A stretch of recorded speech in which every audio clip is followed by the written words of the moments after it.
Innal hamdalillah nahmaduhu wa nasta'inuhu wa nastaghfiruh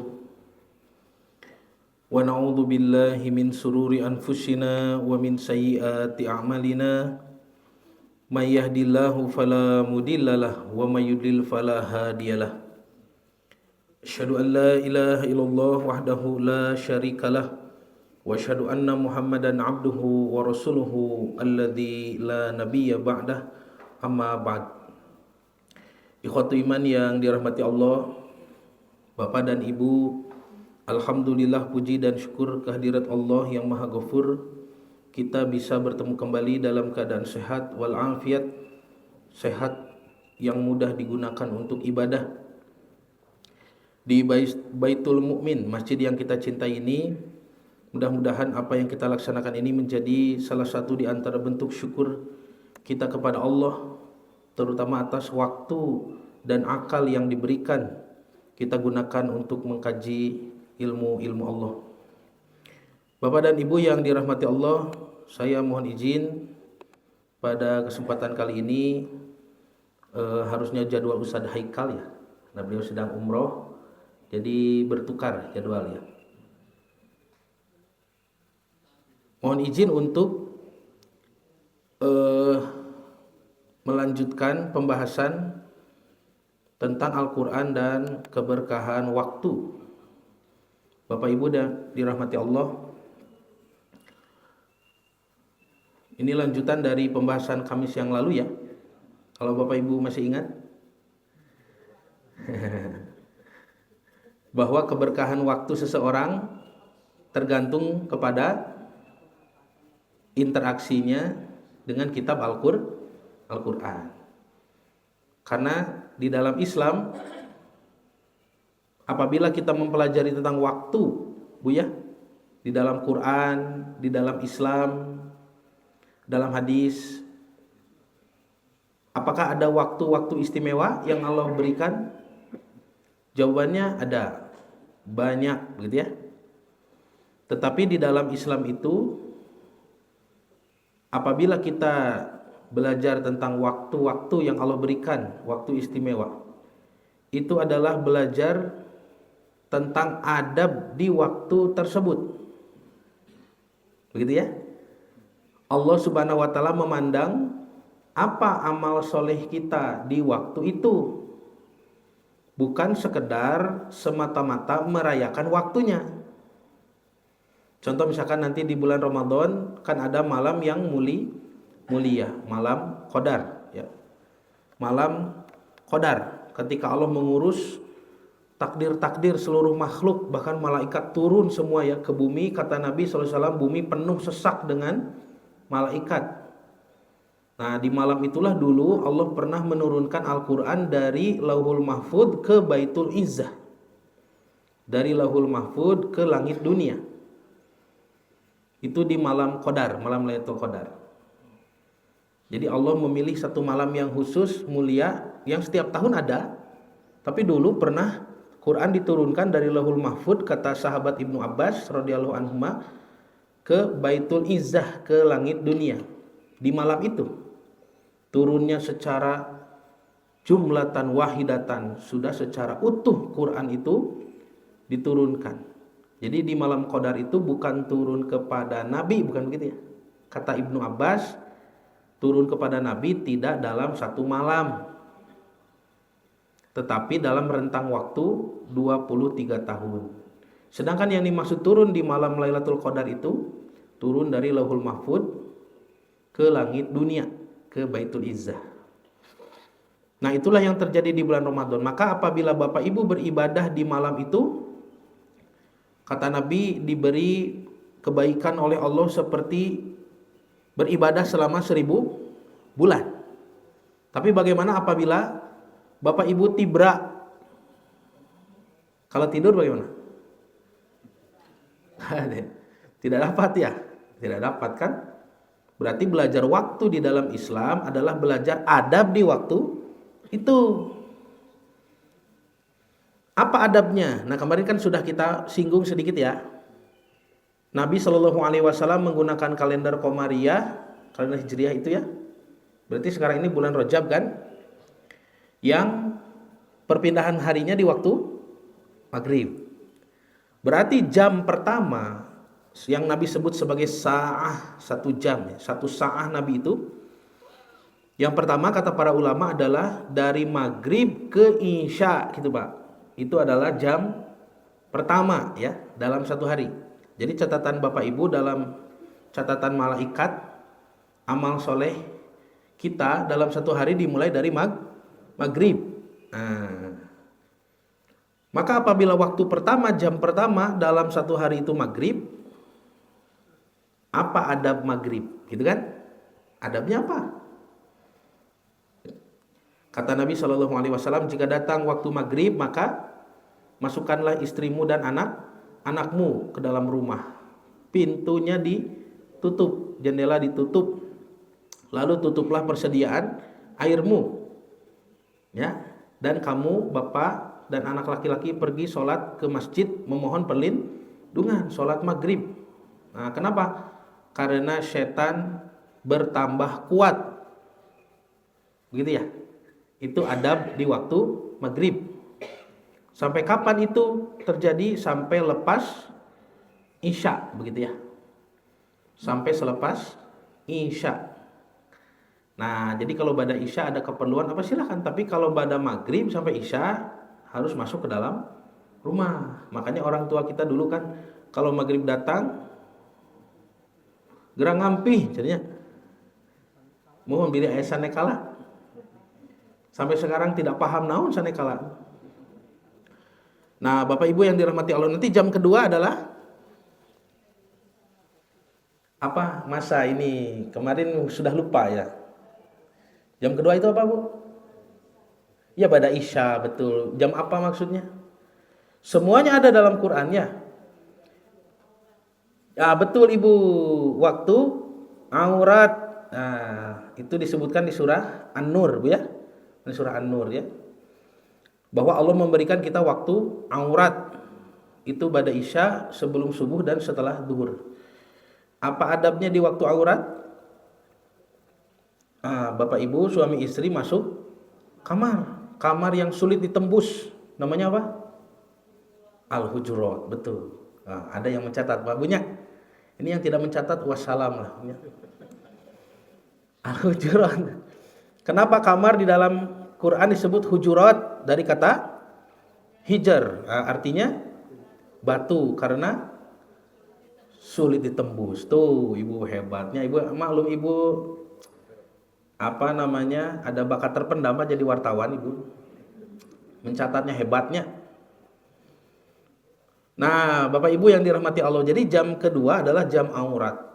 Adabnya Bapak Ibu masuk kamar. Ada kamar yang sulit ditembus, bahkan Allah berfirman di surah An-Nur itu, anak kandung saja kalau mau masuk harus minta izin. Begitu ya. Jadi belum tidur itu jam kedua itu jam aurat ya. Bapak Ibu kan banyak urusan, begitu ya. Ada yang harus diselesaikan, harus dibicarakan. Bahkan apabila suami punya hajat kepada istri pun di sana waktunya.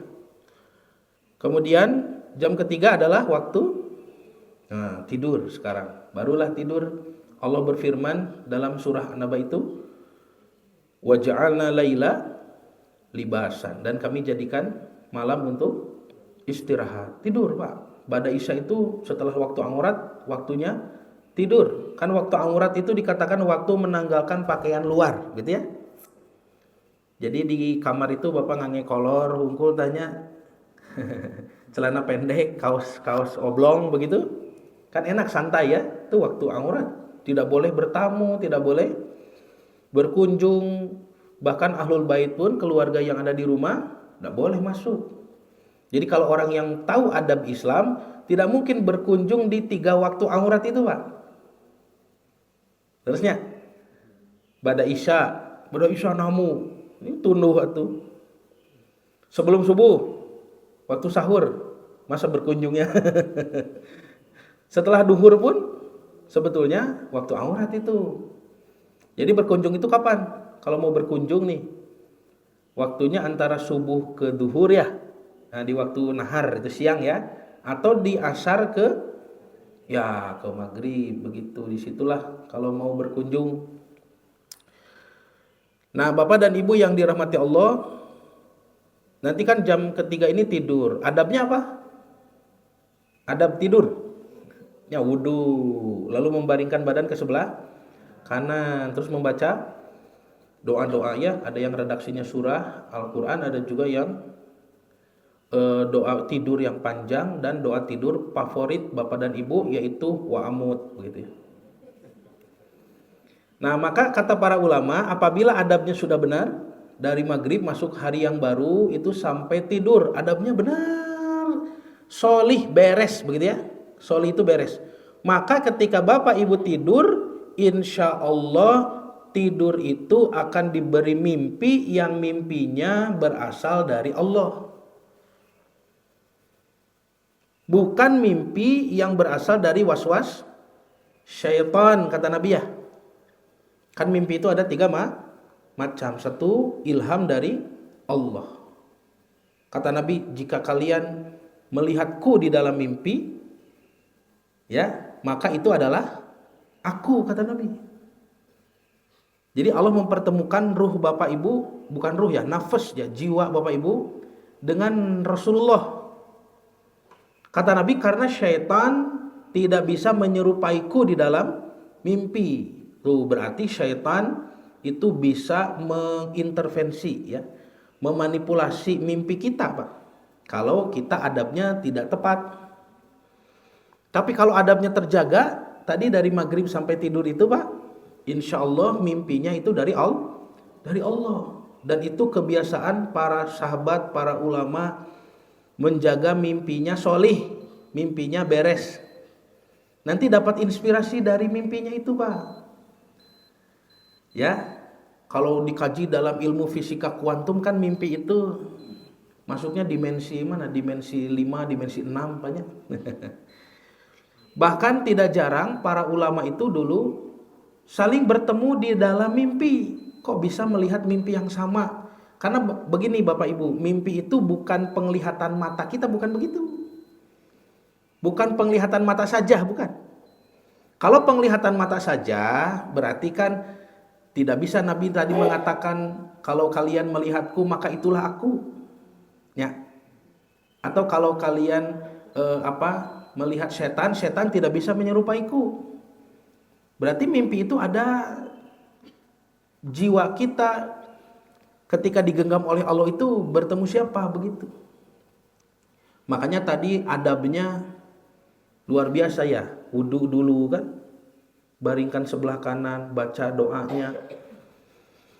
Jadi ada, kalau kita baca kisah-kisah para ulama ya, para orang-orang solih zaman dahulu, para ulama, seperti salah satu kisah terkenal dari Sultan Sulaiman, banyak. Sultan Sulaiman itu di kerajaan Turki dulu. Beliau sangat alim ya. Beliau memimpin kekhalifahan dengan adil. Lalu bermimpi bertemu Nabi. Kemudian Syekh Sulaiman itu yang tadinya ingin membangun masjid ya di masa kepemimpinannya, maka Nabi tunjukkan tempatnya di sini. Nah, di sini nih, kalau mau bangun masjid di sini kata Nabi. Kemudian disebutkanlah di mimpi itu, kata Nabi, nanti kan kiblat ke sana. Nah, tempat imam di sini, mimbarnya detil, Pak. Ini mihrabnya di sini, kursinya di sini, begitu.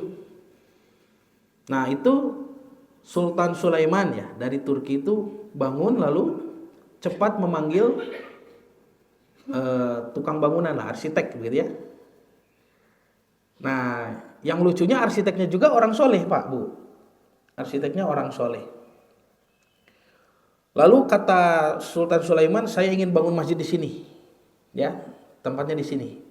Ternyata arsitek itu tiba-tiba mengatakan, kalau di sini masjidnya, maka mimbarnya di sini, kiblatnya harus ke sini, mihrabnya di sini, kursinya di sini, persis dengan apa yang Nabi sabdakan di dalam mimpi Sultan itu. Lalu Sultan Sulaimannya tersenyum, mengatakan, kok bisa kamu tahu ya? Saya ingin seperti itu. Maka si arsiteknya mengatakan, wahai sultan, ketika Rasulullah menjelaskannya kepada Anda, saya ada di belakang Anda. Dan itu ada di kitab-kitab para ulama, Pak. Ada juga ulama yang membuat syair indah tentang memuji Nabi Muhammad SAW. Lalu ulama itu bermimpi juga bertemu Nabi. Ingat kata Nabi, jika kalian melihatku di dalam mimpi, maka itulah aku, karena setan tidak bisa menyerupaiku.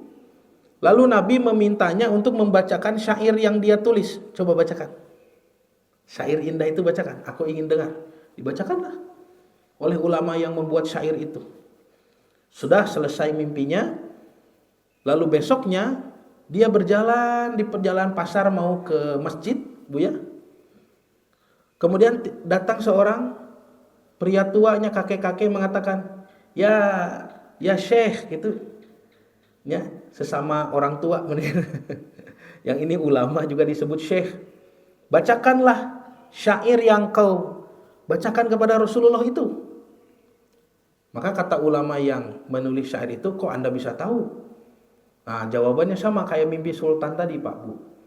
Kata Syekh tersebut, ketika engkau membacakannya kepada Rasulullah, aku duduk di belakangmu, kan begitu. Jadi kok ada bertemu di dalam mimpi gitu, Pak Bu. Ya.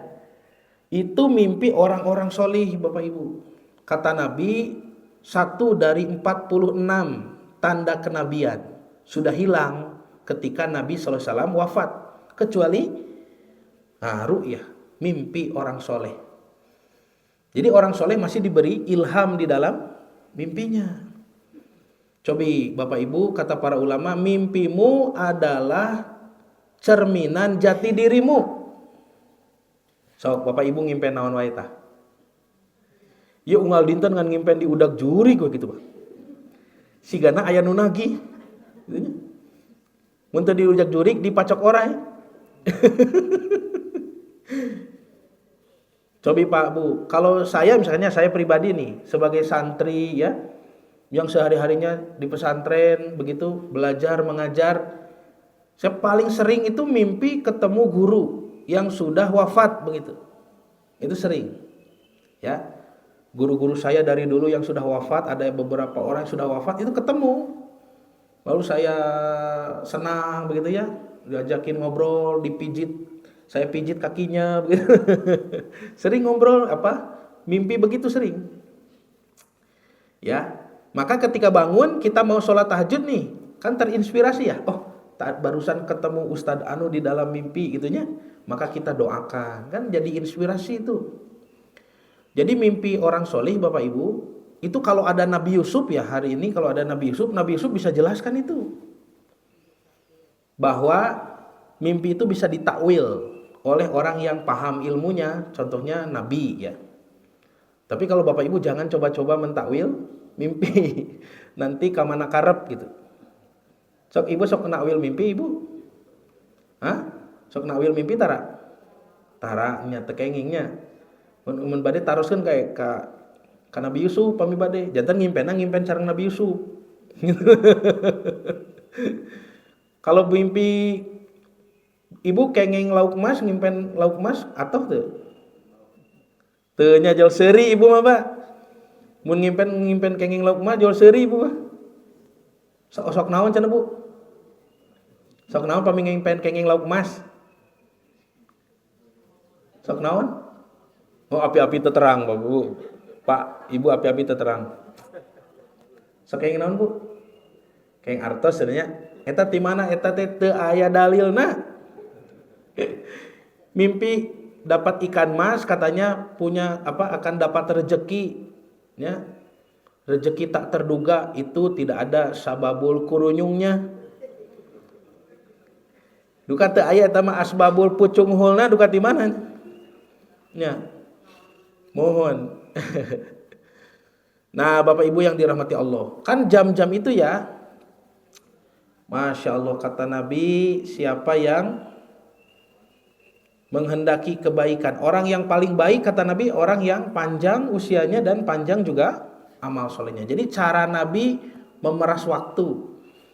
keluar berkahnya Pak Bu. Adabnya di waktu itu apa? Makanya di Islam tidak ada semata-mata merayakan waktu. Kayak tadi malam, ada apa? Ada tahun baru misalnya, kan tahun baru Masehi ya.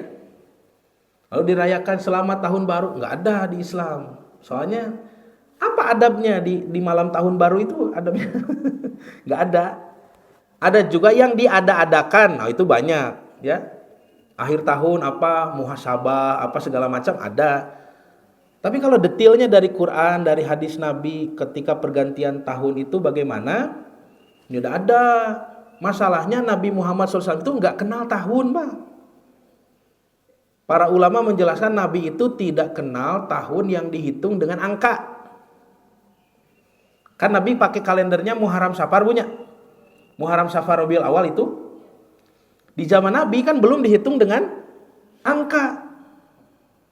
Betul ya?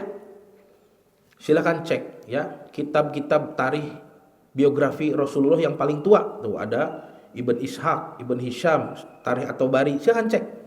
Siapa yang pertama kali menghitung angka di tahun Hijriah ini, kalender Hijriah. Itu kan para ulama menjelaskan riwayat-riwayatnya sahih ya. Yang pertama kali menggunakan tahun dengan angka itu adalah Umar bin Khattab di masa kekhalifahannya. Jadi Nabi sudah wafat, Abu Bakar sudah wafat, Umar menjabat. Umar yang bikin kalender itu, ya. Yang bikin kalender itu adalah Umar bin Khattab.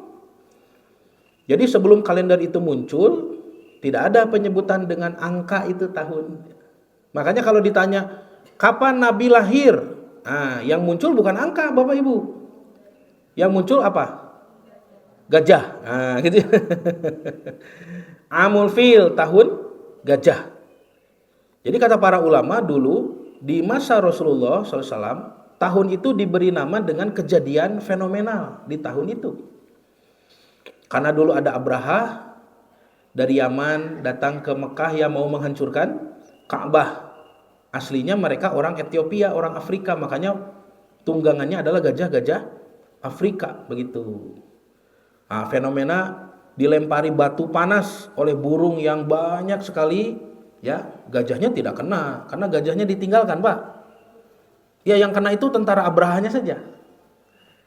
Jadi ketika gajahnya sudah mendekati Ka'bah, ya kan ada pemimpinnya itu gajah tuh. Pemimpinnya itu gajahnya Abraha itu, gajah purba dari Afrika yang berbulu. Ya namanya Mahmud waktu itu. Jadi diberi nama Mahmud. Makanya disebut Mamot. Nah, ini gajah purba Mamot. Nah, gajah itu dihampiri oleh salah seorang pemuda dari Quraisy, lalu dia menggelantung di belalainya di gadingnya mengatakan ubruk ya Mahmud. Ubruk ya Mahmud. Duduklah Mahmud. Hadza baitullah, ini adalah rumah Allah. Maka gajah itu duduk, Pak, tidak mau melanjutkan. Kalau Mahmud duduk, maka gajah yang lain pun duduk. Itu sudah dipukul, dipecut, tetap saja tidak mau bergerak. Dalam riwayat disebutkan, maka Abraha dan tentaranya turun dari gajah dan berlari, berjalan kaki menghampiri Masjidil Haram itu. Disitulah mereka dilempar, ya. Nah, peristiwa itu dikenal dengan peristiwa gajah, begitu ya, tahun gajah Amul Fil. Makanya tahun itu disebut tahun gajah. Disitulah Nabi lahir dan itulah penyebutan orang Arab, ya, menjadi patokan untuk tahun. Misalkan kalau ada yang lahir Abu Bakar misalkan lahir 2 tahun setelah gajah gitu Pak Bu. Ya. Saya misalkan lahir 5 tahun setelah gajah begitu. Jadi sebelum ada kejadian fenomenal yang lain, penyebutan gajah itu terus jadi patokan. Tuh Pak Bu. Makanya Rasulullah SAW itu tidak kenal tahun yang dihitung dengan angka. Nanti ada kejadian fenomenal lain apa? Yang menggantikan penyebutan tahun gajah. Nah, kata para ulama itulah Amul Bi'sah. Tahun diutus. Nah, ya. Tahun diutus, tahun pengutusan Rasulullah, yaitu kejadian gua Hira. Itu nanti jadi penyebutan. Ya. Misalkan kapan Rasulullah Shallallahu alaihi wasallam pergi Isra Mi'raj?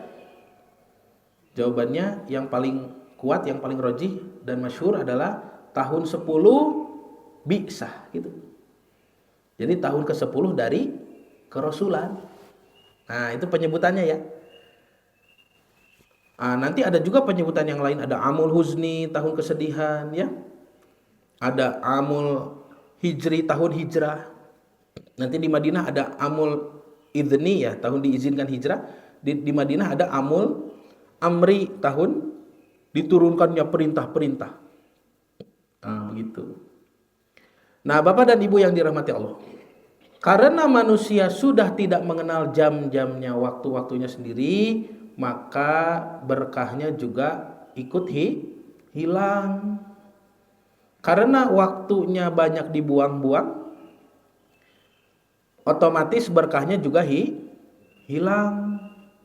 Karena berkahnya hilang, maka waktu, kata Nabi, akan terasa semakin cepat tuh.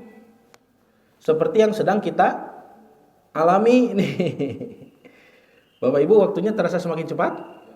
Ya, maka kemarin solusinya supaya kita mengembalikan keberkahan waktu adalah dengan meningkatkan interaksi kita kepada Al-Quran. Karena apa yang dilakukan oleh Nabi dari maghrib ke maghrib ya, itu adalah pengamalan daripada Al-Quran. Makanya Allah berfirman surah Shad ayat 29, Kitabun anzalnahu ilaika mubarakun.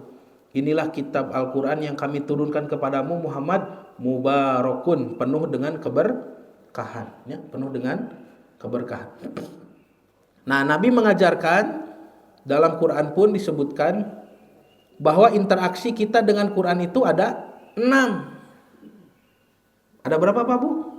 Ada 6. Ini Quran sendiri yang bilang. Bukan langsung ditanya isinya lalu diamalkan saja. Itu kalau orang kesiangan ya. Paling sudah telat lah. Bapak Ibu sudah telat, sudah sepuh. Ya, tidak ada sempat menghafal, tidak sempat membaca, tidak sempat mengkaji. Langsung mengamalkan silakan.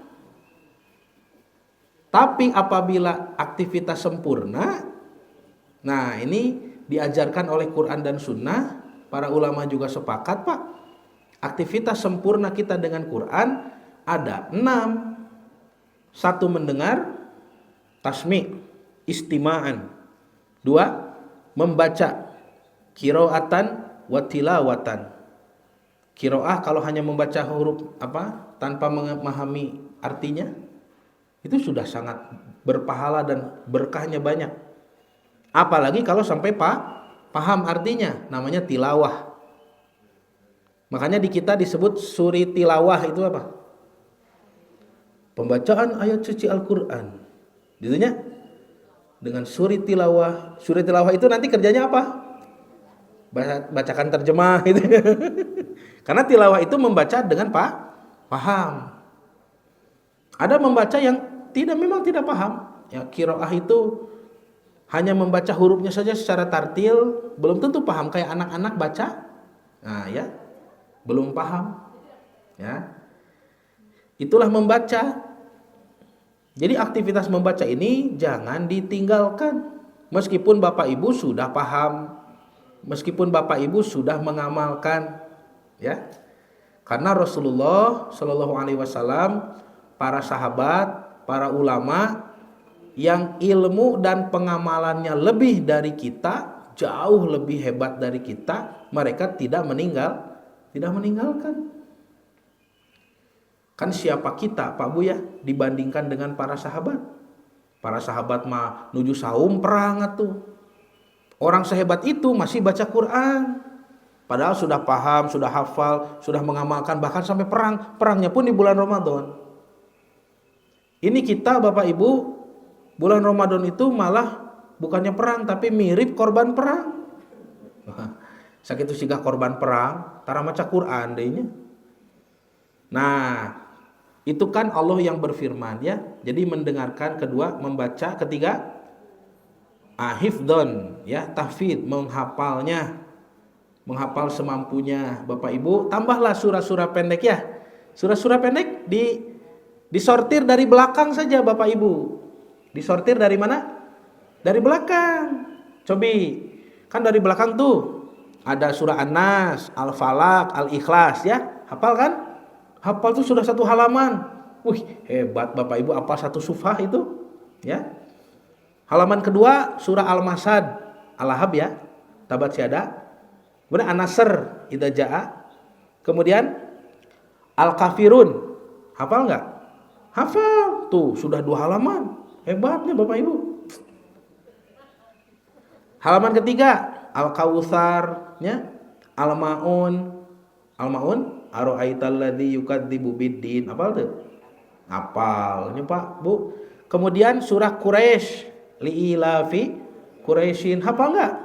Tuh, 3 halaman. Wih, hebat Bapak Ibunya.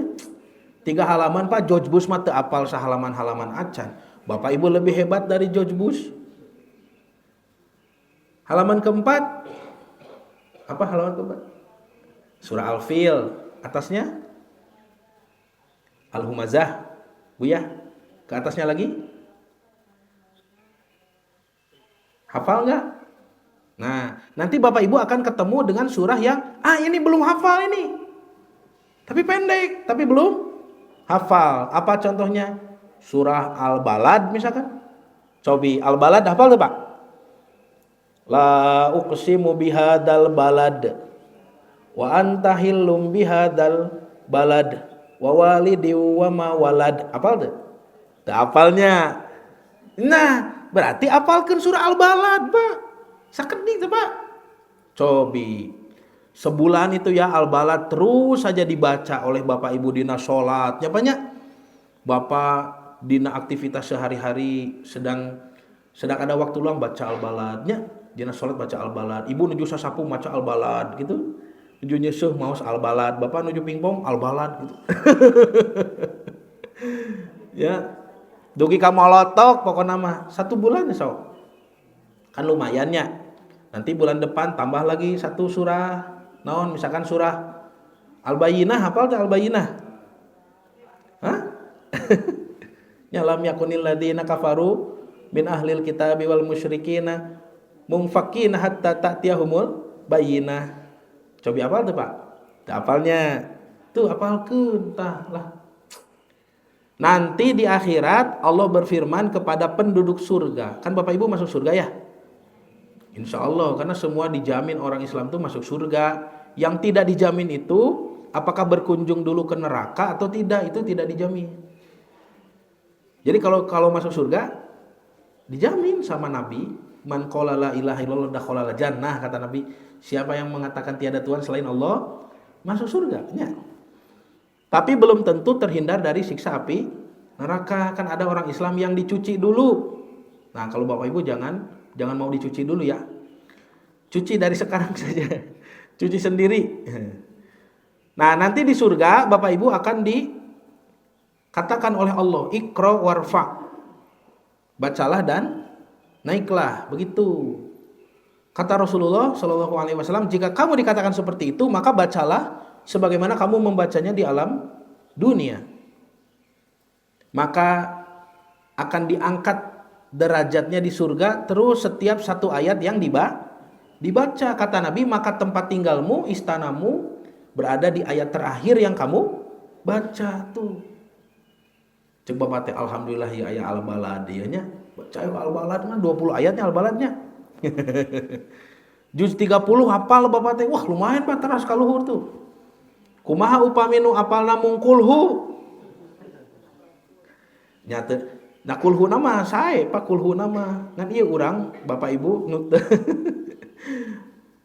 naon cing kap jabar kadal PS dul kedul hayo we kulhu nama sae ngan ieu urang teh kedul hayo we maca kulhu si kojo pokona mah sampai malaikat itu Pak kalau Bapak lagi takbir ya Allahu Akbar langsung sudah ditulis itu kulhu tah moal teu eta cenah kitu. Nah, Bapak Ibu yang dirahmati Allah itu kan membaca, menghafal ya. Kemudian nanti memahami. Tuh, PR kita masih panjang ini. Memahami Quran bagaimana? Itu kan kaidah-kaidah tafsir itu banyak sekali, Pak. Ya. Belajar tafsir Quran itu seperti apa? Ya, tidak bisa sembarangan baca terjemah simpulkan, nggak bisa. Harus membaca tafsir. Tafsir itu ada kaidahnya. Contoh ya, saya ajarkan kaidah tafsir ya. Kalau kita belajar di kelas Ulumul Quran, kelas tafsir Quran, contoh kaidahnya itu apa? Misalkan al-ibratu bi umumi lafzi wala bi khususis sababi. Ibrah dari satu ayat itu umum, Pak, sifatnya. Sesuai keumuman lafadznya. Wala bi khususis sababi, tidak khusus kepada siapa ayat itu turun. Jadi ayatnya turun kepada siapa? Si A misalkan ya. Tentang kejadian kasus apa begitu. Tetapi kandungan hukumnya itu adalah umum bagi orang lain juga. Contoh Allah memuji orang Kristen, ada nggak? Ada. Yang dipujinya bukan dipuji akidahnya, Pak, tapi akhlaknya begitu. Ya. Kalau akidahnya kan Allah tidak ridho. Ini akhlaknya, ada orang Kristen yang sayang kepada umat Islam. Itu di Al-Maidah 82 ya. Al-Maidah 82. Allah berfirman, "Wala tajidanna aqrabahum mawaddah lilladzina amanu alladzina qalu inna nasara." Dan kalian akan menemukan orang-orang yang dekat kekerabatannya dan rasa cintanya kepada orang beriman, yaitu mereka yang mengatakan kami ini adalah orang-orang Nasrani gitu, Pak. Ini Kristen mana nih? Bukan Kristen Katolik ya. Ya Kristen Ortodoks. Kristen Ortodoks ini, ayat ini turun tentang siapa dulu di zaman Nabi? Tentang Raja Najasyi, betul Bu. Apakah bisa diartikan, oh kalau sekarang kan sudah tidak ada Najasyinya, berarti nggak ada orang Kristen yang dipuji Allah begitu? Salah ya. Al-ibratu bi umumi lafzi, ibrah dari satu ayat itu bersifat umum, sesuai keumuman lafadznya. Jadi kalaupun sekarang ada orang Kristen Ortodoks masih monoteis, menyembah satu Tuhan, tidak menganggap Nabi Isa sebagai Tuhan, ya, tapi dia berpegang teguh pada kitabnya Injil, lalu dia sayang kepada orang beriman karena banyak kemiripan dalam ibadahnya, maka itu orang Kristen yang dimaksud oleh Al-Maidah 82 itu. Umum ya. Umum. Ya, itu salah satu kaidah tafsir.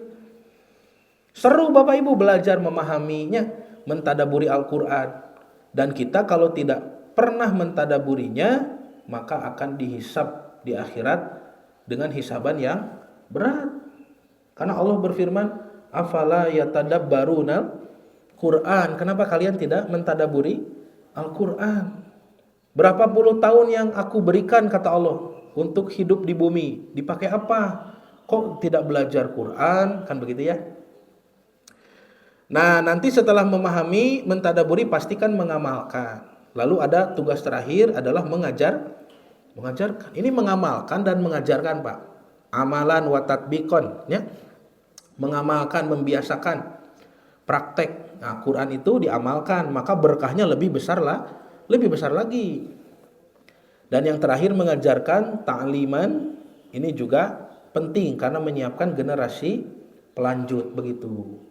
Nah, Bapak Ibu lihat nih, kata para ulama, semua aktivitas ini akan sulit apabila kita tidak memulainya dengan membaca. Jadi aktivitas yang paling mempengaruhi kepada yang lainnya adalah membaca, nomor 2 itu. Karena mengajarkan tanpa mengamalkan mungkin tidak mungkin ya. Mau ngajar gimana, mau ngamalkan saja belum, gak akan masuk itu ya. Mau murid, mau santri, mau anak, kita nasihati tapi kita belum melaksanakan, wah gak masuk Pak. Yang keempat, memahami ini, mungkin tidak.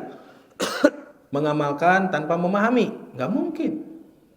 Memahami pun tidak mungkin tanpa menghafal dan membacanya. Jadi yang paling mendasar untuk memudahkan kepada aktivitas yang lain, yaitu adalah membaca. Ya, baca dulu, jangan sampai Bapak Ibu melewatkan satu hari pun tanpa membaca Al-Quran. Karena dengan keberkahan bacaan itu akan memudahkan kita menghafalnya, akan memudahkan kita mentadaburinya, mengkaji ya, mengamalkannya, mengajarkannya. Itu dari aktivitas baca. Meskipun Bapak Ibu misalkan sudah mahir dalam mengamalkan, tetap saja membaca itu tidak boleh ditinggalkan. Nabi Shallallahu Alaihi Wasallam itu pernah menunda pertemuan dengan tamu karena Nabi sedang membaca Quran. Itu ada ayah hanca mun urang manya. Nabi menyebutnya hijab teh hanca. Ya, ada hijab hari itu yang belum selesai, maka Nabi selesaikan dulu baru menghampiri tamu. Para sahabat bagaimana? Hebatnya para sahabat ya. Perang saja kan berapa peperangan yang dialami. Tapi para sahabat setelah Al-Quran turun sempurna, nah itu kan semakin mantap lagi Bapak Ibu menghatamnya. Para sahabat membaca Quran dari sejak turun kan. Nah, sampai mereka menghatamnya dalam riwayat 7 hari sekali. Tuhnya 7 hari sekali. Nah, kemudian ini hadis yang kemarin kita bahas bahwa Nabi Shallallahu Alaihi Wasallam memerintahkan kepada sahabat Abdullah bin Amr untuk membaca Al-Quran selama 1 bulan. Nah, ini yang dipegang oleh para ulama yang menjelaskan bahwa Al-Quran itu baiknya diselesaikan dalam 1 bulan. Kalau tidak kuat, nah kembali ke surah Al-Muzammil ayat 20, yaitu faqra'u ma tayassaru minal Quran, bacalah yang kamu mudah. Silahkan itu. Nah, kita sebut kemarin pengecer gitunya. Bacanya eceran. Nah, eceran. Jadi dalam hadis-hadis yang kemarin kita baca, Nabi perintahkan untuk menghatam itu 1 bulan. Kata Abdullah bin Amr, ini ajidu kuatan saya bisa lebih dari itu. Kata Nabi kalau begitu 20 hari, 15 hari, 10 hari. Terus jawabannya sama. Abdullah bin Amr mengatakan, ini ajidu kuatan saya bisa lebih dari itu ya Rasulullah.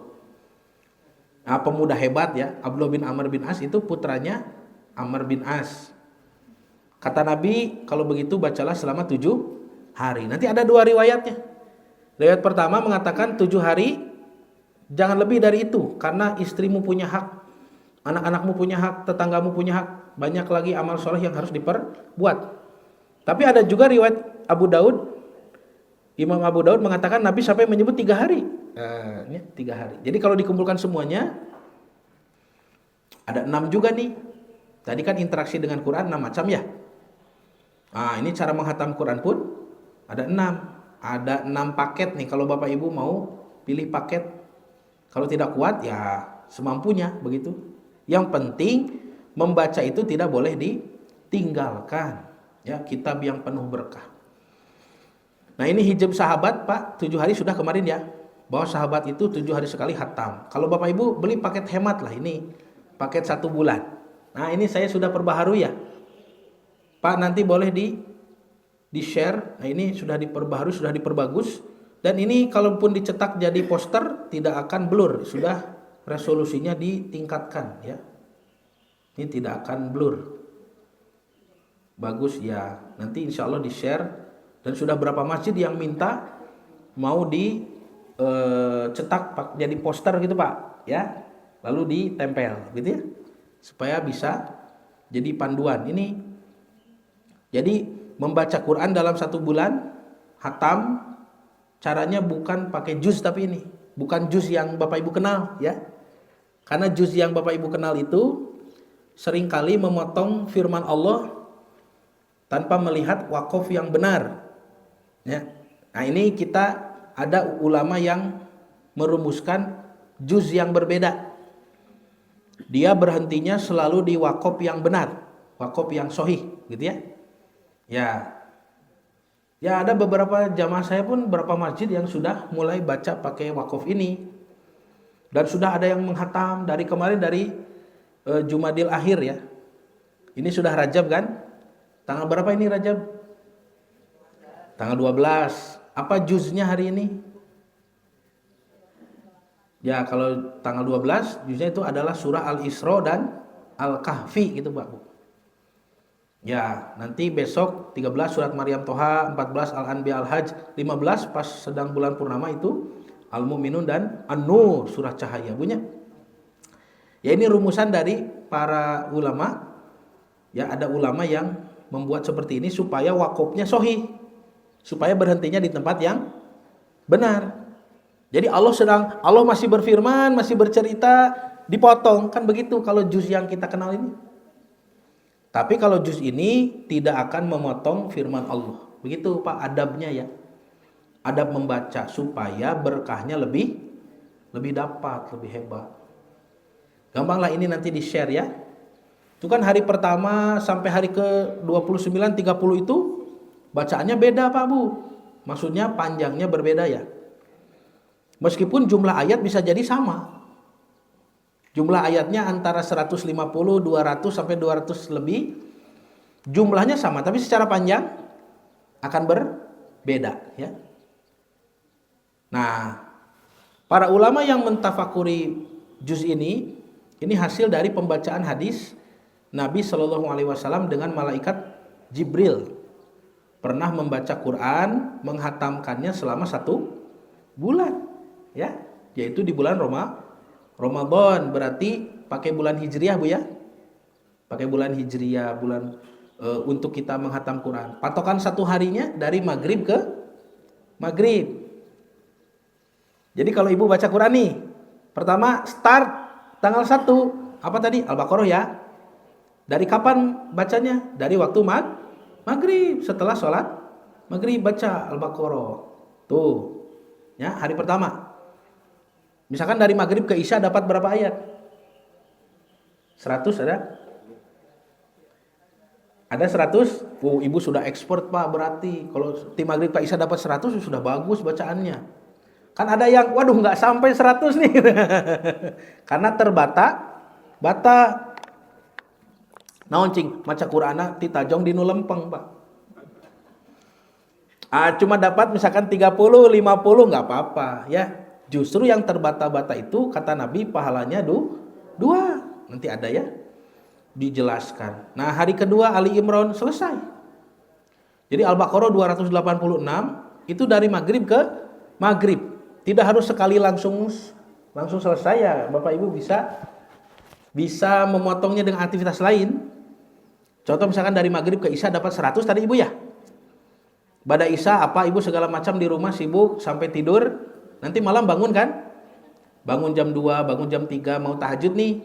Sudah sholat, baca lagi kan? Sampai subuh itu dapat berapa? 50 misalkan ya. Berarti sudah 150 tuh Ibu. Nanti habis subuh pagi-pagi baca lagi 50 misalkan ya gitu ya Pak.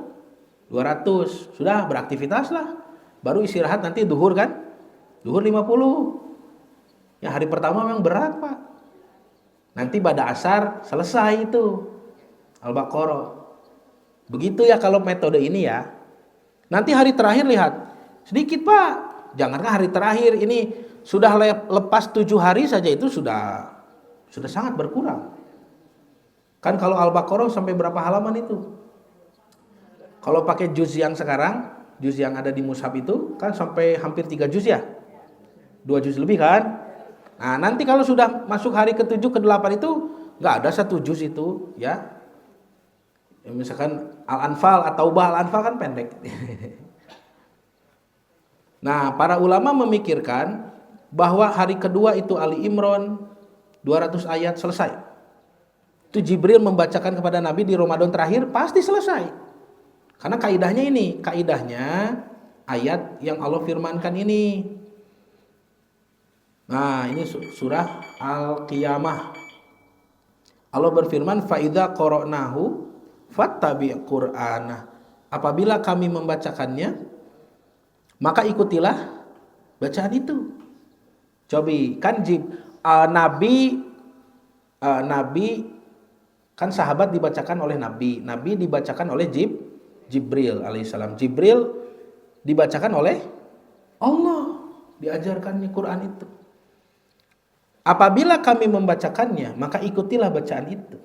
Nah, makanya dengan ayat ini ulama berpendapat Jibril tidak mungkin berhenti dalam satu hari kecuali di tempat Allah berhenti, yaitu di akhir surah. Makanya satu hari itu tidak ada firman Allah yang terpotong begitu Pak. Kalau pakai metode ini ya, adabnya. Ya kalau tidak sanggup, waduh Pak Ustadz riweuh Bapak mah jalmi sibuk, ya kembali jadi pengecer. Surah Al-Mujammil 20 enggak apa-apa ya. Faqra'u ma tayassara minal Quran, dan bacalah oleh kamu yang mudah dari Al-Quran. Silahkan. Kapan hatamnya? Duka itu mah. Kalau mau hatam sebulan ini, ya.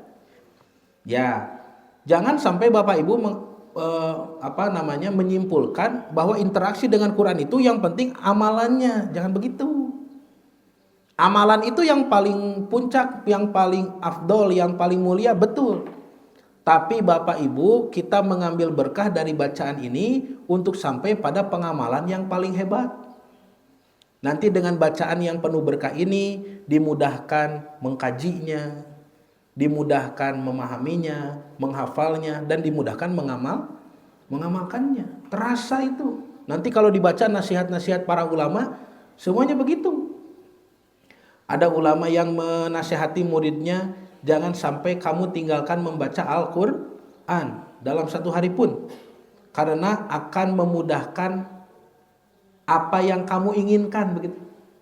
Kamu mencapai apa yang kamu inginkan. Lalu ulama yang menjadi murid-muridnya itu mengamalkannya. Dan mereka mengatakan ketika membaca Al-Quran dijaga setiap hari, kami lebih mudah menghafal hadis. Kami lebih mudah mencatat ilmu, begitu Pak. Jadi ada keberkahan. Makanya Rasulullah SAW mengatakan apa? Jangan jadikan rumahmu seperti kuburan yang sepi dari bacaan Al-Quran. Tuh berarti dalam benak Nabi yang disebut kuburan itu sepi dari bacaan Quran. Nih Bapak Ibu baca Quran di kuburan, aneh. Anehnya. Ini. Makanya kata Nabi baca Quran di rumah, sehingga nanti mendapatkan berkahnya. Kata Abu Hurairah radhiyallahu an, rumah yang dibacakan padanya Quran setiap hari maka terasa bercahaya, luas, terasa luas oleh penghuninya. Kemudian dihadiri malaikat, ya, dan dihindari oleh setan. Kata Nabi, rumah yang sering dibacakan Quran, apalagi di dalam Quran itu ada surah Al-Baqarah, ya, ada surah Ali Imran, surah yang hebat, maka setan lari dari rumah itu. Kata Nabi begitu. Nah, makanya rumah itu juga akan, kata Abu Hurairah, kalau terus dibacakan Quran akan berikan keberkahan sampai penghuninya dimudahkan melaksanakan berbagai macam kebaikan yang sulit dilakukan oleh keluarga yang lain. Ya. Saya pernah membandingkan nih, ada salah satu guru kami yang kalau beliau mengisi pengajian itu semua keluarganya ikut, Pak. Ya. Enggak usah disebutkan namanya. Jadi ada kiai yang kalau dia isi pengajian ke masjid gitu, semua keluarganya ikut. Dari mulai istrinya, anaknya berapa belas begitu, cucu-cucunya, menantunya, semuanya ikut. Ya, ketika saya bertanya kepada kiai itu, Ustadz bagaimana Ustadz membaca dalam satu hari? Kata beliau, ada bacaan yang wajib, ada bacaan yang sunnah. Bacaan wajib itu Al-Quran. Jadi sudah menjadi ulama pun tetap masih membaca Quran dari mushaf ke mushaf, dari halaman ke halaman. Itu sudah jadi ulama. Sama seperti para sahabat, sama seperti Nabi SAW, tidak meninggalkan membaca Quran dari mushaf, meskipun sudah hafal. Imam Asy-Syafi'i itu membawa mushaf Quran kemana-mana, padahal sudah hafal Quran dari usia 6 tahun. Nah, mohon maaf ya, kan ini sebagai contoh saja ya. Tapi ada kiai yang lain yang kalau dia ngaji, wah keluarganya nggak ada yang ikut. Ada juga salah seorang putranya yang juga menjadi ahli ilmu, itu pun tidak ikut di dalam masjid kajiannya, di luar hanya mendengarkan saja. Nah, saya pikir ini kenapa kok berbeda ya? Mungkin ada pengaruh keberkahan dari bacaan itu, dari bacaan Al-Quran. Sehingga kata Abu Hurairah, kita satu keluarga ini di rumah, Jika semuanya membaca Al-Quran setiap hari, maka akan Allah mudahkan melaksanakan berbagai macam amal soleh yang orang lain tidak bisa. Tidak sampai begitu ya. Tidak sampai ke sana. So Pak Bu. Nah, nanti setelah biasakan membaca dapat berkah, kita tingkatkan sampai mengkaji. Kan harus sampai ke situ kan? Memahami, mengkaji ini. Kata Imam Syafi'i ini, lihat. Ini siapa yang ibu mengaku bermadhab Syafi'i? Ini dengarkan kata Imam Syafi'i ini. Ya. Agama Islam, ibadah itu kan wajib. Maka sumber Islam ditulis dalam bahasa Arab. Kata Imam Syafi'i, sesuatu yang menunjang kewajiban, maka dia juga wajib. Sesuatu yang menunjang kepada kewajiban, maka sesuatu itu pun hukumnya wajib. Tinggal Pak Bu dengarkan ini. Contoh misalkan kalau jembatan mengantarkan kita ke seberang kan? Kalau di seberang itu kewajiban nih, agama Islam, syariat, hukum, kewajiban. Maka jembatannya ini wajib adanya supaya kita sampai ke sana kan? Kata Imam Syafi'i, bahasa Arab adalah penunjang daripada hukum-hukum kewajiban. Quran dan sunnah, agamamu diturunkan dalam bahasa Arab.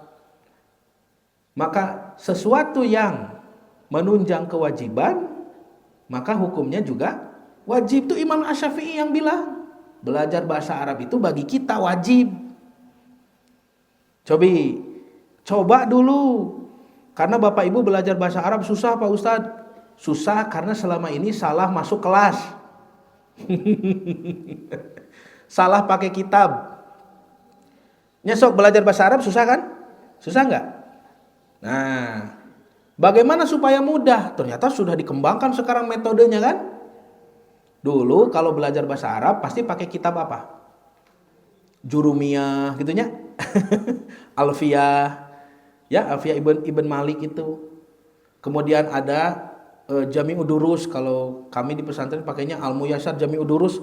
Yang kalau dibuka bab 1, pengertian kalimat bagi 2, bagi 3 ya. Isim, fiil, huruf bagi lagi, fiil bagi lagi, pusing.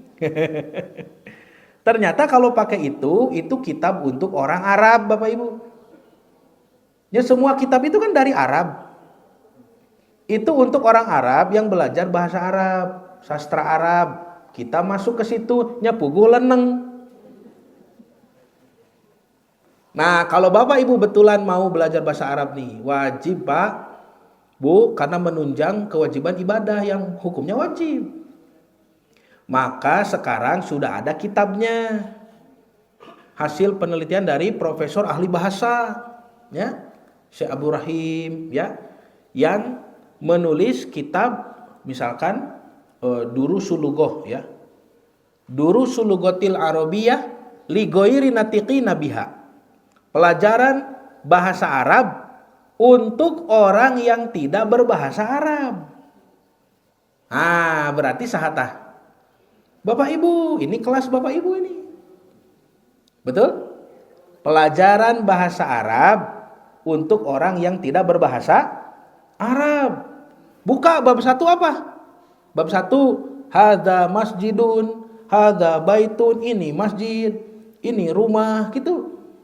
Untuk langsung buka kalimat bagi 3 isim, fiil, huruf, cek Bapak teh isim naon ya, isim jang jawokan, gitu. Ya da Bapak mah terangna isim teh jang jawokan. Sok Pak Bu, kami sudah pakai di pesantren saya itu di Ibnu Hajar sudah pakai kitab Durusul Lughah dan diterapkan di santri-santri yang muda usia mahasiswa. Diterapkan juga di kelas yang orang tua. Ya. Kami punya santri beberapa tahun yang lalu 4 orang remaja putri, tapi remaja putrinya tahun 60-an begitu. Remajanya di tahun 60. Ya nenek-nenek 4 orang. Sudah punya cucu lah ya. Tapi tidak terlalu sepuh ya, ibu-ibu sudah punya cucu 4 orang. Saya bisa tunjukkan orang-orangnya. Tuh belajar bahasa Arab pakai kitab itu ya, yang bukan untuk orang berbahasa Arab. 2 tahun Pak, lancar.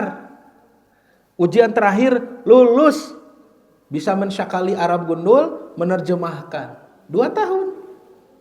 Sobi. Betul Pak?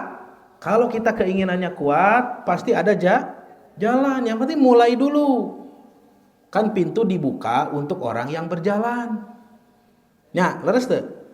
Ya tamu maju kan itu dibukakeun, pan bade keluar. Ari kitu mah jalan ge henteu nya moal dibukakeun. Tuh belajar bahasa Arab ya. Karena untuk kepentingan mengkaji Al-Qur'an. Betul. Wah, kalau Bapak Ibu sampai tidak paham apalagi bacaan sholat, puluhan tahun sholat tidak paham apa itu bacaannya, waduh, sayang sekali gitu Pak Bu. Maka mempelajari bahasa Arab yang menunjang pemahaman kita kepada ibadah yang hukumnya wajib, maka bahasa Arab juga hukumnya wajib. Itu kata Imam Syafi'i ya, saya saur abdi, saur Imam Syafi'i. Abdi tengah batikeun sakieu ti dituna Pak. Tos ta Bapak Ibu. Nah nanti ini boleh di-share ya jadwal ini. Kemarin kan kenapa ini di surah ini ada di hari ini, kemarin sudah dijelaskan ya.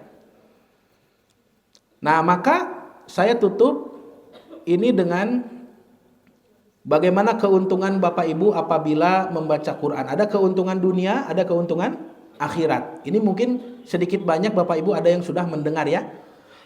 Yang pertama keuntungan akhirat dulu ya. Supaya semangat nih baca Qur'annya. Supaya semangat sampai nanti mau mentadaburi, mengkaji, mengamalkan ya. Yang pertama Nabi SAW bersabda, hadis riwayat Imam Muslim, Iqra'ul Qur'an, bacalah oleh kalian Al-Qur'an. Baca apa? Kata Nabi nih, bacalah Al-Qur'an, Ibu. Fa innahu ya'ti yaumal qiyamati syafi'an li ashabihi. Karena Al-Qur'an sesungguhnya dia akan datang pada hari kiamat menjadi syafaat bagi sahabatnya. Sahabat Quran itu tadi yang 6 aktivitas itu Pak ya. Mendengarkan, membaca, menghafal, mengkaji, mengamalkan, mengajarkan, itulah ashabul Quran gitu Pak. Itulah yang nanti oleh para ulama diberi gelar Al-Hafidh juga. Ya. Kalau baru pintar membaca, hafal, sebetulnya hafal 30 juz itu belum Al-Hafidh sebetulnya, itu Al-Hafidh zaman sekarang.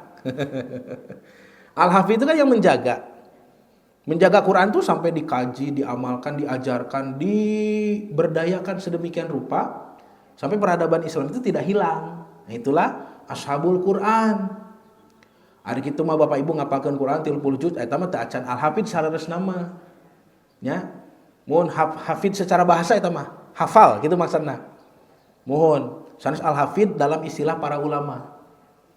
Pernah guru saya mengatakan, anu apal 30 juz mah lain Al-Hafidh atuh eta mah cenah kungsi apal cenah kitu. Kungsi apal. Nah, yang kedua, Quran juga menjadi pembela kita di akhirat, ya. Rasulullah SAW bersabda dalam hadis riwayat Imam Muslim, Iqra'ul Zahrawain, bacalah oleh kamu 2 surah Zahrawain, yaitu Al-Baqarah dan Ali Imran. Fa innahuma ta'tiyani yaumal qiyamah, karena di hari kiamat nanti 2 surah itu akan datang kepada kalian, ka'annahuma gomamatani, tak ubahnya seperti 2 awan. Nah, au goyayatani, au ka'annahuma firqani min thair, tak ubahnya seperti awan atau seperti 2 kelompok burung yang berbulu. Burung yang indah begitu. Ya. Mohon thair, berapa 2 kelompok burung yang indah datang kepada kita sawafan sambil berbondong-bondong berbaris, tuhajani an ashabihima, ya, dia akan membela para pembacanya. Iqra'u surat Al-Baqarah, kata Nabi, bacalah oleh kalian surah Al-Baqarah, fa inna akhdaha barokatun, karena mengambilnya adalah suatu keberkahan, wa tarkaha hasratun, dan meninggalkannya adalah satu kerugian. Wala tastati'uha al-batalah, dan surah Al-Baqarah itu kalau kita pelajari dan amalkan, maka penyihir tidak akan bisa mengganggu kita. Yang ketiga, kebaikannya per huruf dan dikali lipatkan. Nabi bersabda sallallahu alaihi wasallam, hadis riwayat Imam At-Tirmidzi rahimahullah, man qara'a harfan min kitabillah, barang siapa yang membaca 1 huruf saja dari Al-Qur'an, falahu bihi hasanah, maka baginya kebaikan dari huruf itu. Wal hasanatu, dan kebaikan itu bi asyri amsalihha, dikali lipat menjadi 10 kebaikan. La aqulu alif lam mim harfun, aku tidak mengatakan bahwa alif lam mim itu adalah satu huruf, kata Nabi, walakin alifun harfun, alif itu adalah satu huruf, walamun harfun, dan lam juga satu huruf, wa mimun harfun, dan mim juga satu huruf. Yang keempat, dikatakan oleh Nabi SAW, orang yang pandai membaca Quran, mahrojnya benar, tajwidnya beresnya, sifat-sifat hurufnya terjaga, bagus bacaannya tartil, maka di akhirat berkumpulnya bersama para malaikat yang juga tartil membaca Quran. Kata Nabi, al-mahiru, orang yang mahir, bil Quran, membaca Quran, ma'a safaratil kiram, akan bersama para malaikat utusan yang mulia, lagi berbakti, kiramil baroroh, yang mulia lagi berbakti. Coba Pak Bu, keren tuh Pak Bu, di akhirat Bapak Ibu gabung sama malaikat, weh gayanya. Walladzi yaqra'ul Qur'ana, dan orang yang membaca Quran, wa yatata'u, dan dia terbata-bata. Alah buaya urang ieu nya Pak Bu. Ditajong dinu lempeng, terbata-bata, fihi, dalam membacanya, wa huwa alaihi syaqqun, dan dia berat membacanya. Hese ripu berat terbata-batanya, boro-boro merdu ieu norbek nya kenor nyarebek. Aduh, urang pisan ieu mah cek Bapak teh ya. Kata Nabi, lahu ajroni, baginya 2 pahala kebaikan. Maksudnya 1 pahala untuk membaca Qur'annya, yang satunya lagi pahala karena dia menempuh kesulitan itu, tidak berhenti ya, meskipun terbata-bata. Yang kelima, keuntungan motivasi membaca Quran ini seperti bersedekah. Nabi bersabda sallallahu alaihi wasallam, hadis riwayat Imam Abu Daud, At-Tirmidzi, An-Nasa'i rahimahumullah, al-jahiru bil Quran kal jahiri bis shadaqah. Orang yang membaca Al-Quran secara jahar, keras ya, terang-terangan keras, baca keras gitu, seperti yang orang yang bersedekah secara terang-terangan. Wal musirru bil Quran, dan orang yang membaca Qurannya sir, tersembunyi, diam-diam, kal musirri bis shadaqah, seperti orang yang sedekah secara sembunyi-sembunyi. Yang keenam, membaca Quran lebih baik dari keuntungan harta terbaik. Bapak Ibu, sekarang harta terbaik kita apa? Misalkan mobil mewah gitunya, rumah megah. Kalau dulu zaman Nabi kan disebut harta terbaik itu unta merah begitu. Unta. Qala Rasulullah sallallahu alaihi wasallam, Rasul bersabda, afala yagdu ahadukum ilal masjid faya'lama aw yaqra'a ayatain min kitabillah. Tidaklah seseorang darimu pergi ke masjid lalu dia satu nih, ya'lam, mempelajari. Berarti mengkaji seperti kita sekarang ya, ini mempelajari. Atau kata Nabi, yaqra, hanya membaca saja. Berarti kan hanya dibaca, yaqra itu. Ayataini min kitabillah, 2 ayat saja dari kitabullah, dari Quran. Bapak ke masjid, sholat, habis sholat baca Quran gitu. Atau Bapak ke masjid seperti sekarang, sholat berjamaah, habis sholat mengkaji nih, kajian. Maka dua-duanya disebutkan oleh Nabi. Jadi ada mengkaji, ada membaca. Yang tidak boleh itu sedang mengkaji, baca sendiri Quran, tahulah. Ya ustadzna teu didangukeun atuh berarti. Nah, apa keuntungannya? Bapak Ibu, Nabi bersabda, khairun lahu, hal itu lebih bagus baginya, minna kotain, daripada 2 buah unta, dari 2 unta. Ya, unta yang kalau kita diberi unta 2, dengan Bapak baca atau mengkaji 2 ayat di dalam masjid, lebih baik ini ayat, kata Nabi ya. Lebih baik keuntungannya. Wasalasun, dan kalaupun 3 ayat yang dibaca atau yang dipelajari, khairun lahu min salasin, tetap lebih baik, jauh lebih baik daripada 3 ekor unta. Wa arbaun, kalau 4 ayat, khairun lahu min arba'in, lebih baik dari 4 ekor unta. Wa min a'dadihinna minal ibil, berapapun jumlahnya, dia akan lebih baik terus daripada seekor unta. Nah, Bapak dan Ibu yang dirahmati Allah, kan Jumatan juga ya. Kalau hari Jumat Bapak datangnya awal waktu lalu mengisi saf pertama, kata Nabi seperti berkurban dengan seekor untanya. Tapi pas saya masuk ke sini mau jadi khotib Jumat nih, nah, banyak Bapak yang masih duduk di belakang, padahal saf depan masih kosong. Ini kenapa begini? Ya, hoyong nyarande gitu. Dan saya kenal yang nyarande itu yang suka ngaji subuh ini. Oh, kumaha di teh Pak Haji kalah calik didinya. Jadi api-api terkenal ya gitu. Saya lewat ke sini, api-api terkenal ya ini. Kenapa tidak mengisi saf depan banyak? Kan kata Nabi seperti berkurban dengan untanya. Saf kedua seperti menyembelih bakor sapi, Pak. Saf ketiga syat ya, atau gonam kambing atau domba. Bahkan Nabi menyebut saf keempat loh, Pak. Itu seperti bersedekah dengan ayam gitu. Mencit ayam, nanti telur ayam. Nah, itu nu nyarani di itu naon? Tai kotok itu. Ya. Sanes gitu maksudnya dapat pahala cuman sedikit. Ya. Terus kalau datang ke sini Bapak mengisi saf pertama, kata Nabi adabnya apa? Adab menunggu imam naik mimbar, yaitu sholat, Pak. Namanya sholat intidor kan 2 rakaat, salam, tatih deui, Pak. Tatih deui. Ya. Gerakan tubuhnya itu nunutan. Sholat deui 2 rakaat, salam, terus sampai imam naik mimbar, baru selesaikan yang terakhir itu, duduklah mendengar. Kata Nabi kalau itu dilakukan, maka dihapus dosanya dari Jumat ke Jumat. Cobi. Entong janten ngantosan imam naik mimbar teh sanes maca Quran sanes, Pak, eta mah. Adabna di dinya mah waktu salat.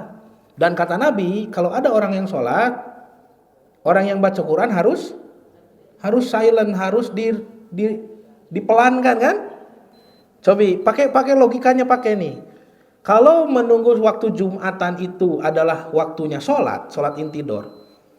Berarti boleh tidak baca Quran keras-keras, Pak? Tuhnya. Kan secara otomatis kita paham, oh berarti kalau nyetel murotal di waktu itu salah.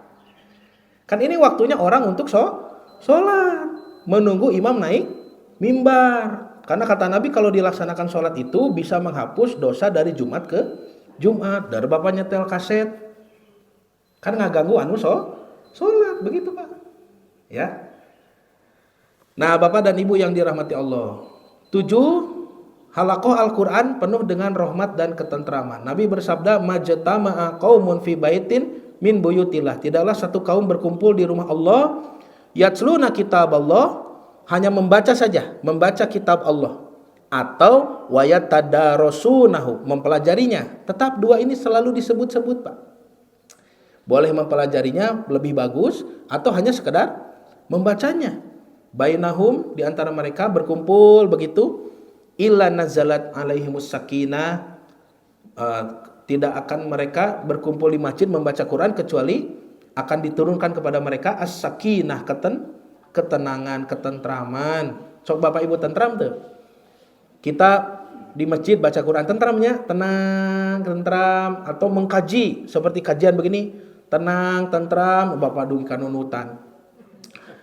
Wa ghasyiyatuhumur rahmah, dan dia akan dikelilingi atau dinaungi dengan rahmat Allah.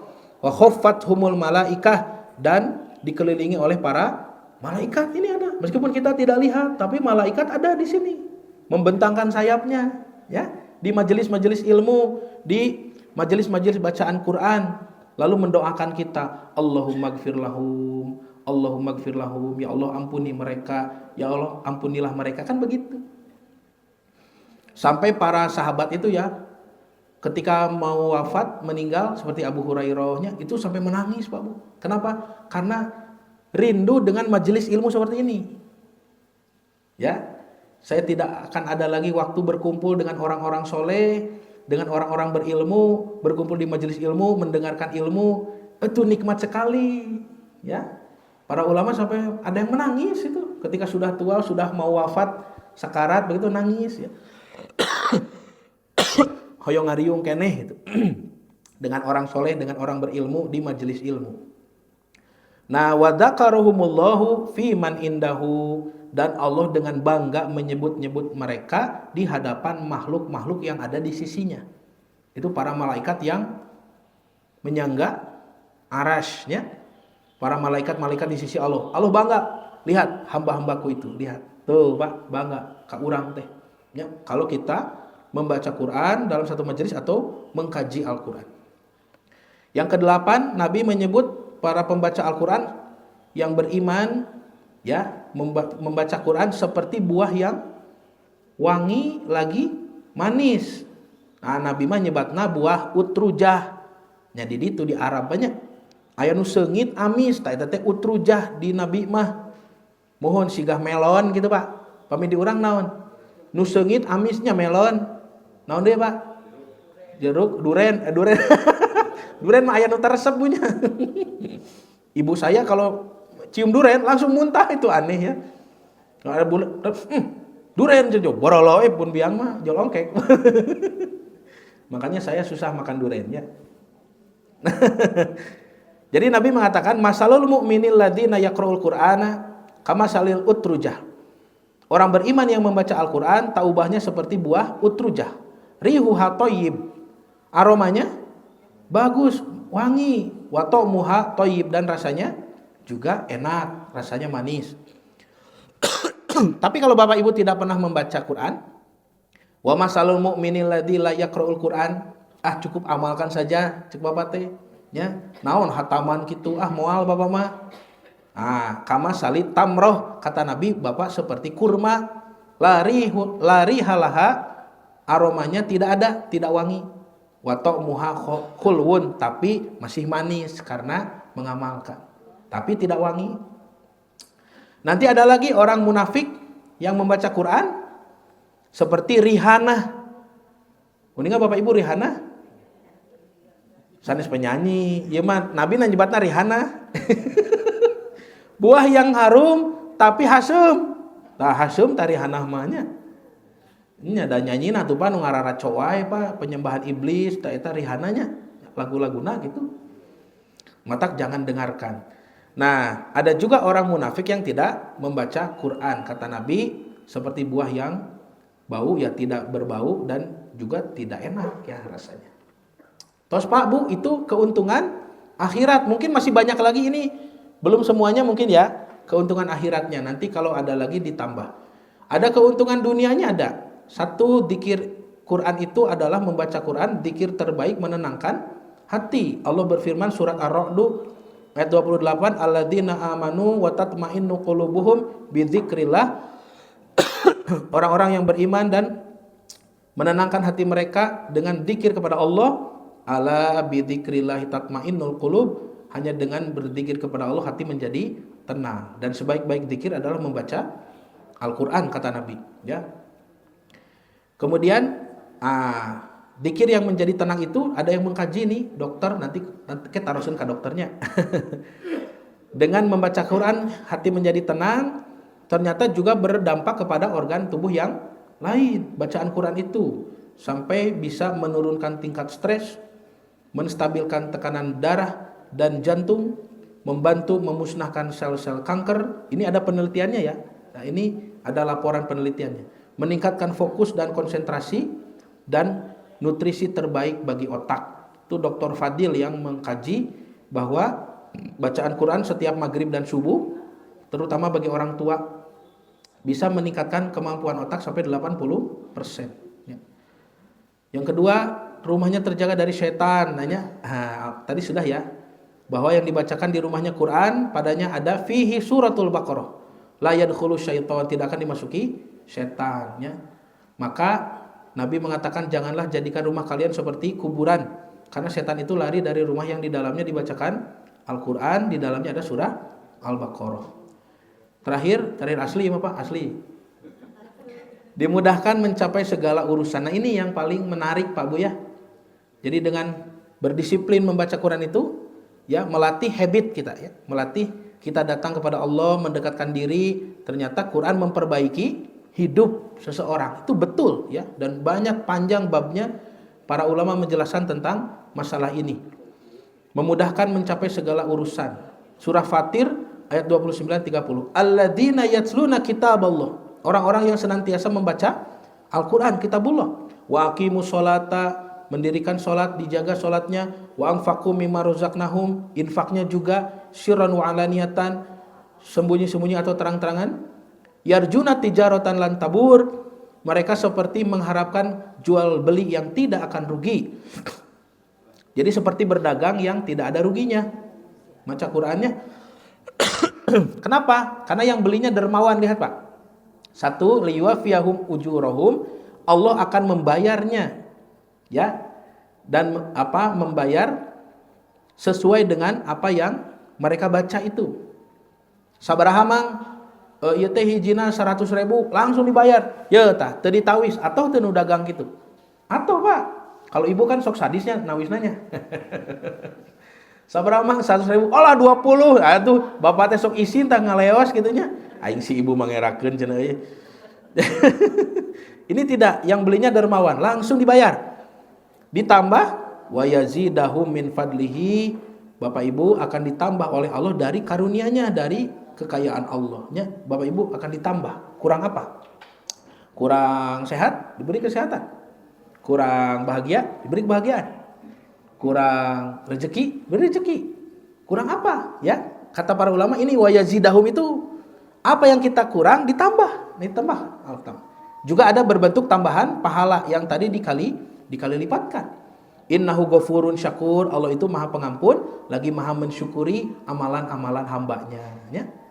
Apalagi kalau kita membaca Al-Qur'an yang mana itu adalah firman Allah-nya, seperti membaca surat cinta dari sang kekasih. Dibaca nikmat begitu, ternyata imbalannya sangat luar biasa. Terakhir, sebagai peringatan bagi kita, di surah Al-Furqan ayat 30, Allah Subhanahu wa taala membocorkan salah satu doa dari Rasulullah yang kita tidak tahu. Ternyata Allah membocorkannya menjadi satu ayat. Wa qala rasulu, dan Rasul Muhammad itu berkata, dalam sebuah doanya Nabi pernah mengeluh seperti ini. Ya Rabbi inna qaumi takhadhu hadzal qur'ana mahjura. Ya Allah, ya Tuhanku, sesungguhnya kaumku telah menjadikan Al-Qur'an ini sesuatu yang diabaikan. Tuh Nabi sedih banyak. Kalau Bapak Ibu sampai tidak memperhatikan Quran, interaksi kepada Qur'annya tidak dijalin, tidak dijaga, Nabi akan bersedihnya. Itu di surah Al-Furqan ayat 30. Baik Bapak dan Ibu yang dirahmati Allah, sekian yang bisa saya sampaikan. Mudah-mudahan apa yang disampaikan menjadi tambahan ilmu yang bermanfaat, khususnya bagi saya sendiri dan umumnya bagi Bapak Ibu sekalian. Semoga menjadi motivasi beribadah kepada Allah yang lebih tinggi, terutama ibadah membaca Al-Quran. Semoga kita bisa mendapatkan keberkahannya, dan semoga Allah Subhanahu wa taala memberikan kepada kita semua kekuatan, keistiqomahan untuk senantiasa membaca, mentadaburi dan mengamalkannya. Rabbana hab lana min azwajina wa dzurriyyatina qurrata a'yun waj'alna lil muttaqina imama. Rabbana la tuzigh qulubana ba'da idh hadaitana wa hab lana min ladunka rahmah innaka antal wahhab. Rabbana atina fid dunya hasanah wa fil akhirati hasanah wa qina adzabannar. Aqulu qouli hadza wa astaghfirullah li wa lakum. Wassalamu alaikum warahmatullahi wabarakatuh.